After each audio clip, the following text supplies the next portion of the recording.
Bonjour à tous et bienvenue à l'Institut biblique. Création versus évolution, c'est le cours leçon 2 aujourd'hui. On a eu une belle leçon ensemble, leçon 1. J'espère que vous apprenez des choses à travers de l'Institut biblique, les différents cours que nous offrons. C'est notre désir que vous pouvez grandir spirituellement et vraiment connaître le Seigneur Jésus-Christ, avoir une relation personnelle avec lui. Donc, on va commencer avec une bonne cantique ensemble. Je suis heureux, voici la bonne nouvelle. Vous savez, cette cantique? Amen. Tout le monde dit Amen. All right, êtes-vous prêts? Je suis heureux, voici la bonne nouvelle. Jésus a ôté tous mes péchés. Et je chante, car la vie est belle. Jésus a ôté tous mes péchés. Autrefois, la tristesse gagnait mon cœur, mais la paix est entrée avec mon Sauveur. Et je chante, car la vie est belle. Jésus a ôté tous mes péchés. Amen. Est-ce que vous le croyez? Qui a ôté tous vos péchés, quiconque vient à lui. Amen. Il pardonne ses péchés. Donc, gloire à Dieu pour cette simple cantique qui est tellement puissante. Chantez-le de tout cœur. On regarde ensemble dans notre enseignement, création versus évolution. On va prier, Père éternel, merci pour ta parole et merci pour ces cantiques, Père, la simplicité de ce message. Père, que tu as ôté tous nos péchés comme chrétiens quand on vient à toi pour le salut. Et on vient à la fin de nous-mêmes. Et on arrête de regarder à la religion, on arrête de regarder à nous-mêmes, et on arrête de regarder à qu'est-ce qu'on peut faire et qu'est-ce qu'on ne peut pas faire, mais qu'on réalise que c'est Jésus-Christ et seulement Jésus-Christ qui sauve. Et on le reçoit dans notre vie. Père, c'est merveilleux de te connaître et avoir tous nos péchés pardonnés. Père, aide-nous, comme chrétiens maintenant, à vivre par la foi. Père, merci pour ces enseignements que nous avons au sujet de toi, notre Créateur. Et Père, on est dans un monde lequel, tu sais, a décidé de s'éloigner du Créateur et d'essayer tout pour disprouver qu'il y a un Créateur.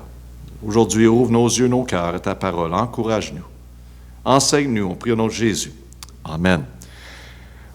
La Bible nous dit bien, dans Genèse 1:1, et à travers de cette étude, la leçon, c'est par hasard ou par conception. Par hasard ou par conception. Genèse 1:1, on va commencer avec la parole de Dieu.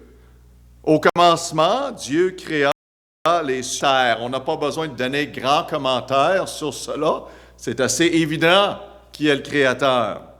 Au commencement, on dit bien dans Jean 1:1, Genèse 1:1, on commence bien à établir Dieu le Créateur. On s'en va dans le Nouveau Testament. Qu'est-ce qu'on fait? On établit le Créateur encore une autre fois. Au commencement était la parole était avec Dieu et la parole était Dieu. La parole signifie Jésus. Elle était au commencement avec Dieu. Donc on a Jésus et Dieu au commencement. Toutes choses ont été faites par elle, et rien de ce qui a été fait n'a été fait sans elle. En elle était la vie, et la vie était la lumière des hommes. C'est assez clair qu'au début, c'était Dieu, le Créateur. Et tout a été fait par lui. Donc, en réalité, on pourrait arrêter notre leçon maintenant à ceux qui croient par la foi dans la parole de Dieu, parce qu'on va parler de ceux qui croient que la création a été faite sans un Dieu, sans le Créateur qui est impliqué. Mais nous qui savons la vérité, savent autrement. Mais on va en discuter, regarder en détail. Par hasard qu'on est créé ou par conception? La Bible est très claire qui est le Créateur de tout. Comment toute chose a été créée. C'est pas? Il reste que plusieurs veulent éviter à tout prix qu'il y ait un créateur en arrière de cette merveilleuse création. Donc, ils tentent d'expliquer comment nous sommes arrivés ici, comment nous sommes été créés, l'humanité. Et une des choses qu'ils utilisent et qu'ils mentionnent, ils parlent du processus de la sélection naturelle et des mutations. Ces deux choses sont évidentes dans ce monde, on le sait. Mais est-ce que ces deux choses peuvent vraiment créer et faire en sorte que nous sommes ici aujourd'hui par un processus de sélection naturelle et de mutation à travers des milliers d'années, comme ils vont dire? Ces choses ont leurs limitations, même s'ils sont réels. Et on peut observer ces choses, sont évidentes. Pour affirmer que la sélection naturelle et l'imitation sont les mécanismes de base de processus évolutifs, il faut montrer que ces processus produisent l'information, le mot l'information, nécessaire pour produire un être vivant. Et voilà, ça c'est un grand pas. C'est un grand défi de dire que la sélection naturelle et l'habitation, ils vont en sorte produire de l'information pour arriver à un être vivant. Et cela, on ne voit pas ça. Quiconque comprend la biologie fondamentale, je pense qu'on a toute une bonne base de la biologie, comme Darwin, c'est évident que la sélection naturelle est un processus logique qu'on peut observer. Donc, on est en accord qu'autour de nous, il y a de la sélection naturelle. Comme exemple, les animaux les plus forts, les plus vite, les plus camouflés, on peut dire, vont probablement avoir tendance à survivre plus longtemps que d'autres. Et cela, on voit ça dans la nature. C'est absolument normal. Et on lui croit. Mais cela donne aucune preuve d'évolution que le plus gros, fort chien devient un cheval. Ça ne veut pas dire ça. Ça veut simplement dire qu'il y en a qui vont réussir parce qu'ils sont plus forts, plus vite, sont en plus bonne forme, mais un chien ne deviendra pas un cheval. Ça n'a jamais été observé. C'est qu'est-ce qu'on appelle évolution. Les macroévolutions vont d'une espèce qui va, comme exemple, un chien à un cheval. On n'a jamais observé cela. Cela est impossible. Comme de dire qu'un singe est évolué à un humain. On n'a jamais vu cela. Cela est macroévolution. Mais encore, l'évolutionniste va utiliser la sélection naturelle comme preuve que cela peut se faire. Mais c'est impossible. On ne le voit pas à travers la nature. On ne l'a jamais vu. On n'a jamais vu une forme de transition entre l'homme et un singe, entre animaux. Ils ont essayé de produire des choses. Il vous fait croire qu'il y a des choses à travers des choses qui ont composé, mais c'est tout faux, ces choses-là. En passant, il ne devrait pas en avoir juste une chose de transition d'un singe à un humain. Ils aiment bien parler de singe à humain, n'est-ce pas? Mais ils ne veulent pas parler du début, comment que ça a tout commencé, parce que c'est de dire que rien, quelque chose est venu de rien. Il y avait un morceau de pierre qui est devenu vivant. Et cela est impossible. Et encore, il essaie de trouver une façon de dire comment tout a commencé. Et nous, on sait la vérité, n'est-ce pas? C'est assez simple. Et ça a assez du bon sens. Mais ici, macroévolution n'a jamais été observée. Et qu'est-ce qui est observé et que la sélection naturelle n'opère que sur les informations déjà contenu dans les gènes. En voulant dire qu'il n'y a rien de nouveau de produit. Elle ne produit pas de nouvelles informations, le mot « pas », et en passant, avant ça, c'était « gène », les gènes. Elle ne produit pas de nouvelles informations. En fait, cela est en ligne avec la Bible, excusez-moi, dans la mesure où Dieu a créé des espèces distinctes d'animaux et de plantes, chacun pour se produire selon son espèce. Vous savez qu'il y a des variances entre les animaux. Par exemple, il y a différentes espèces. Il y a des chiens et il y a différentes sortes de chiens. Il y a des micro-évolutions, des changements à l'intérieur d'une espèce. Mais il n'y a pas une évolution d'une espèce à l'autre. Et regardez qu'est-ce que Genèse 7.2 nous dit bien. Tu prendras avec toi, c'est ça que le Seigneur nous dit, avec toi tous les animaux purs, à propos d'apporter les animaux dans l'arche, 7 paires de chaque espèce. Parce que l'évolution ne se passait pas dans le temps comme aujourd'hui. Donc, prends-en 7 de chaque espèce, les mâles et ses femelles. En passant, ça prend un homme et une femme pour reproduire, mais des bêtes qui ne sont pas pures, 2, un mâle et sa femelle. Donc, tous les chiens venaient d'une même espèce. Le mot même, espèce. Il est vrai que l'un peut observer de grandes variations dans une espèce et constater le résultat de la sélection naturelle. Bien sûr, à l'intérieur d'une espèce, il y a des variances. Par exemple, les loups, les coyotes se sont développés au fil du temps à la suite d'une sélection naturelle, opérant sur les informations trouvées dans les gènes du type loup et chien. C'est à l'intérieur de leur gène déjà. Ce n'est pas de la nouvelle information. Ce n'est pas été une évolution qui sont faites. C'est basé, oui, sur le principe de la sélection naturelle. Mais le chien est resté un type de chien. Il n'est pas venu une girafe. Il n'est pas devenu un cheval. Il y a de la variance à l'intérieur des espèces. Mais le fait est qu'aucune, zéro, nada, nouvelle information n'a été produite.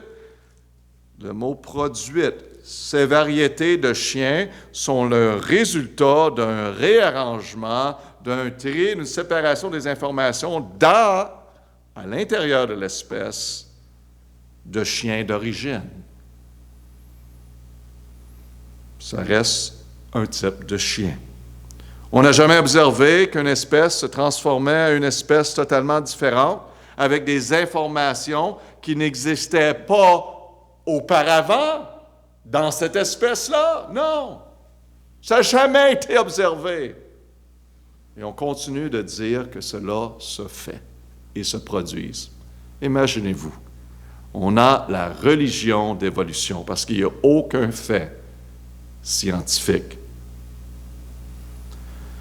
Donc, la sélection naturelle ne peut fonctionner comme mécanisme d'évolution. Danton le confirme lorsqu'il déclare « Sans un moyen d'augmenter, le mot « augmenter » l'information, la sélection naturelle ne fonctionnera pas comme mécanisme d'évolution. Il faut augmenter l'information. Et cela ne se fait pas. Il déclare cela avec l'évolution, que les choses augmentent. Mais ça ne peut pas se faire à travers de la sélection naturelle. Il aime utiliser les mots, mais la sélection naturelle se passe à l'intérieur de l'espèce elle-même. Il va essayer de nous faire croire que ça permet la macroévolution. Non, c'est seulement dans le micro. Selon on l'observe, pas de problème. Les mutations peuvent-elles produire des nouvelles informations? Donc, on voit ici que, avec la sélection naturelle, que ça ne peut pas passer de cette étape-là à une autre étape d'espèce à espèce. Mais les mutations, qu'est-ce qu'il y en est des mutations? C'est possible. En fait, les scientifiques savent que la réponse est non. Dr. Lee Spetner, un de vos amis, un scientifique hautement qualifié qui a enseigné la théorie de l'information et de la communication à l'université de Johns Hopkins. Amen. C'est une université aux États-Unis qui est bien reconnue, à travers ce monde, bien sûr, le dit clairement dans son livre, érudit et soigneusement documenté, qui dit « not by chance ». Dans toutes les lectures, il dit que j'ai faites dans la littérature sur les sciences et de la vie, je n'ai jamais, le mot jamais et jamais trouvé de mutation ajoutant de l'information. Une mutation qui a amélioré et qui produirait autres espèces. Ils ne l'ont jamais vu. Ça, c'est des personnes qui ne sont pas des chrétiens en passant, mais qui essayent de voir. Les mutations ne fonctionnent pas comme mécanisme de processus évolutif. Spetner résume tout comme suit.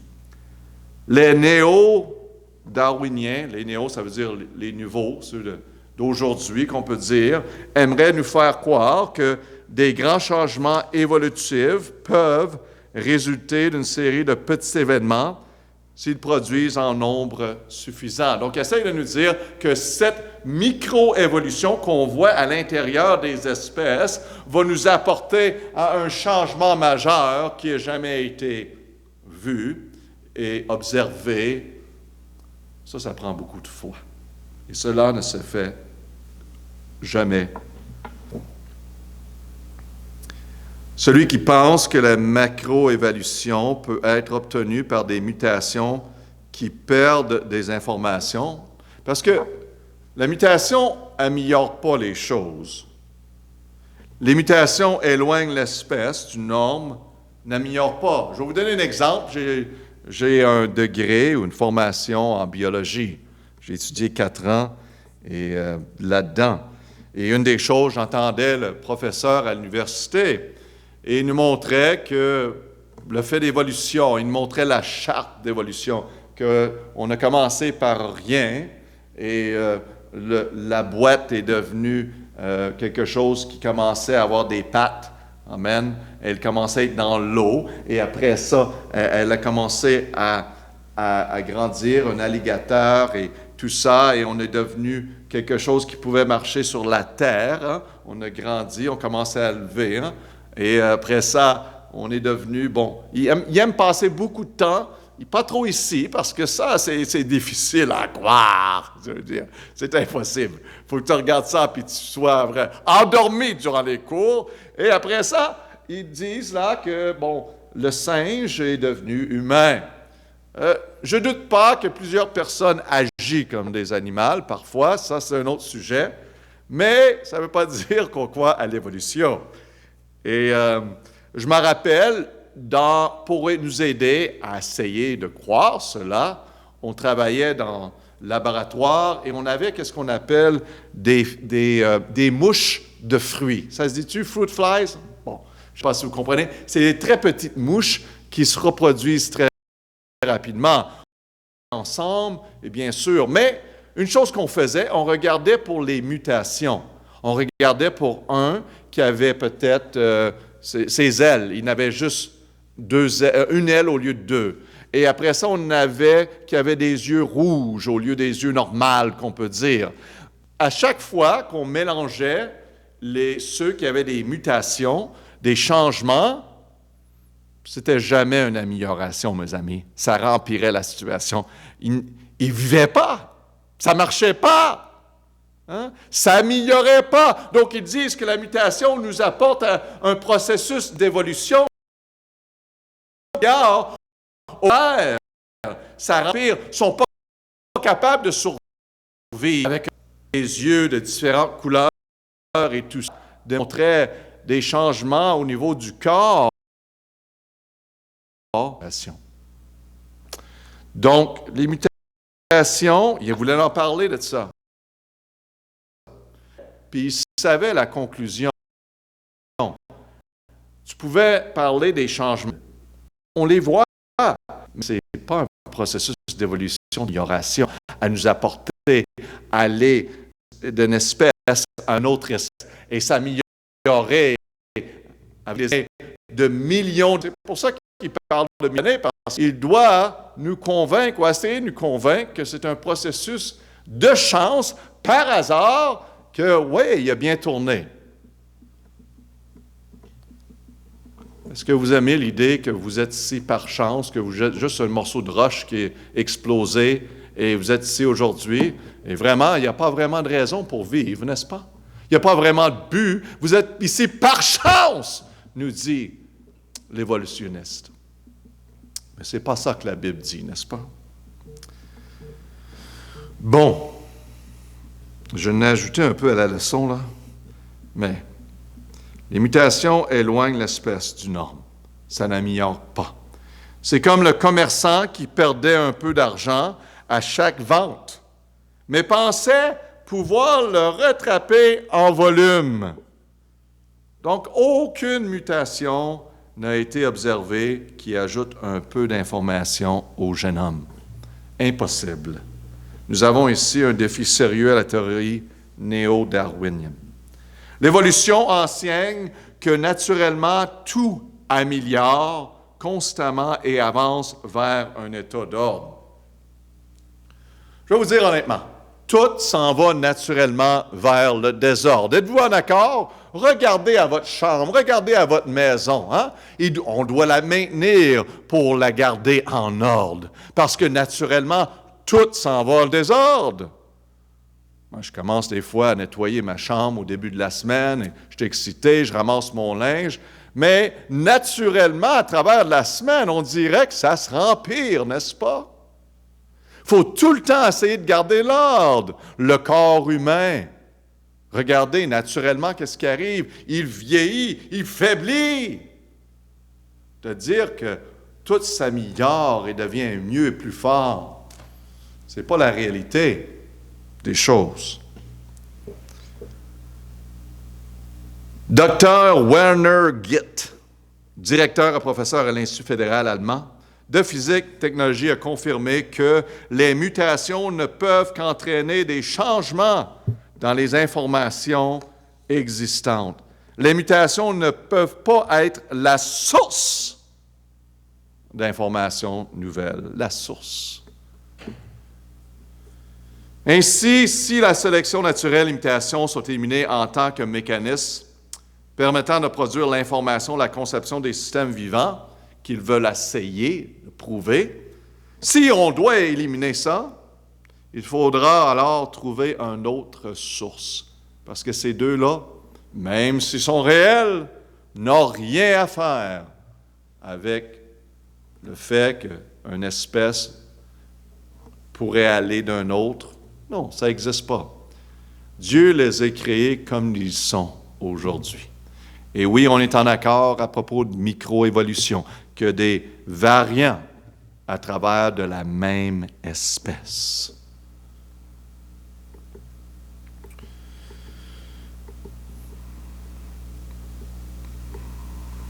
Il y a des problèmes encore plus fondamentaux pour ceux qui rejettent le Dieu créateur comme source d'information. Rejette, le mot rejette. Imaginez-vous assis dans le siège d'un avion 747, en train de lire sur la construction de ce grand avion. Vous êtes fasciné par le fait que cette machine volante est composée de 6 millions de pièces. Mais vous réalisez ensuite qu'aucune pièce ne vole à elle seule.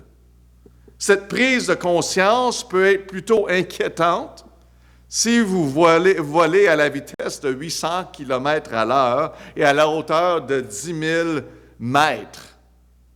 Vous pouvez cependant être réassurés, mes amis, par le fait que même si aucune partie d'un avion ne vole toute seule, une fois assemblée pour former une machine complète, il vole.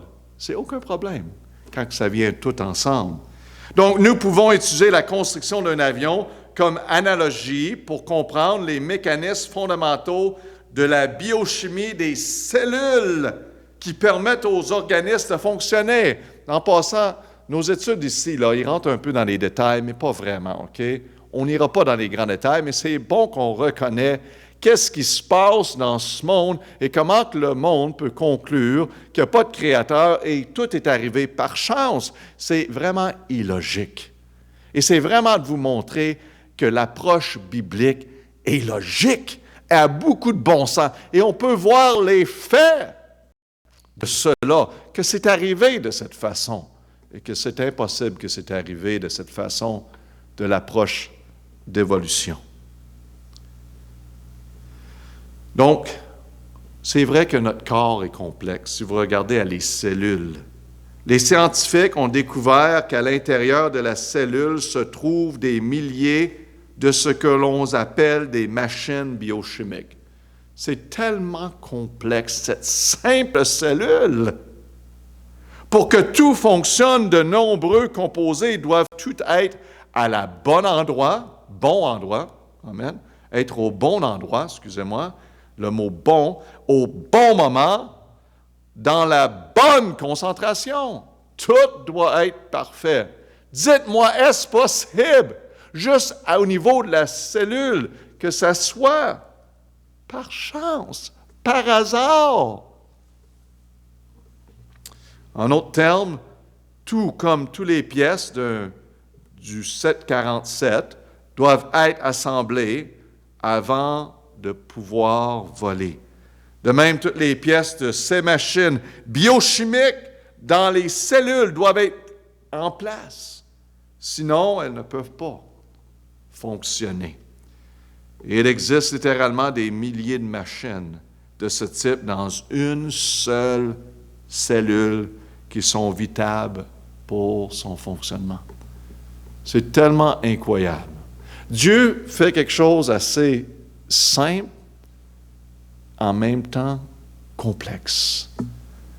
Que l'homme peut simplement dire « wow » et « wow » et « wow ». Et les personnes scientifiques qui ne croient pas en Dieu disent simplement « wow » et « wow » et « wow » et on ne peut pas l'expliquer, mais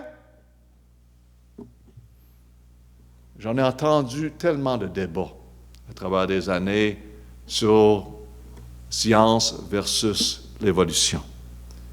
Et c'est tellement clair qu'il y a un créateur. Bon, que cela signifie? Tout simplement, l'évolution, le mot « l'évolution » des produits chimiques vers un système vivant est absolument impossible. Impossible. C'est impossible. L'évolutionniste Dawkins reconnaît ce problème du besoin de machines dès le départ lorsqu'il déclare une machine Xerox, une machine qui copie, n'est-ce pas, du papier. Vous savez c'est quoi? Une machine Xerox est capable de copier ses propres plans, mais elle n'est pas capable de naître spontanément. Impossible. Elle ne peut pas être née simplement et apportée à la naissance. Il y a quelqu'un qui l'a créé. Oui, elle est capable de produire des plans. Hein? L'évolutionniste veut vous dire, « Wow, regardez les plans que la Xerox peut produire. Wow, c'est une preuve d'évolution. » Non! C'est une preuve de quelqu'un qui a fabriqué une machine qui est capable de faire cela. Voyez-vous, ils font tout faire pour essayer de prouver quelque chose.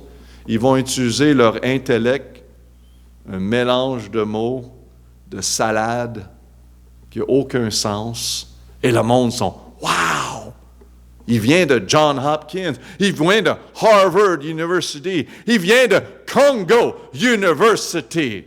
Amen. Vous savez que vous êtes sages, vous, qui avez la parole de Dieu, encore plus que ceux. Vous savez la vérité, n'est-ce pas? La parole de Dieu nous dit bien la vérité. Un problème, en effet, plus que nous examinons le fonctionnement de la vie, plus cela devient compliqué et plus que nous constatons que la vie ne peut venir d'elle-même. Ce n'est pas arrivé par hasard. Non seulement la vie a besoin d'une source d'information, mais les machines complexes de la chimie de la vie doivent exister dès le départ. Dès le départ! Il n'y a rien de nouveau qui est créé. Ça a été là dès le départ avec le Créateur.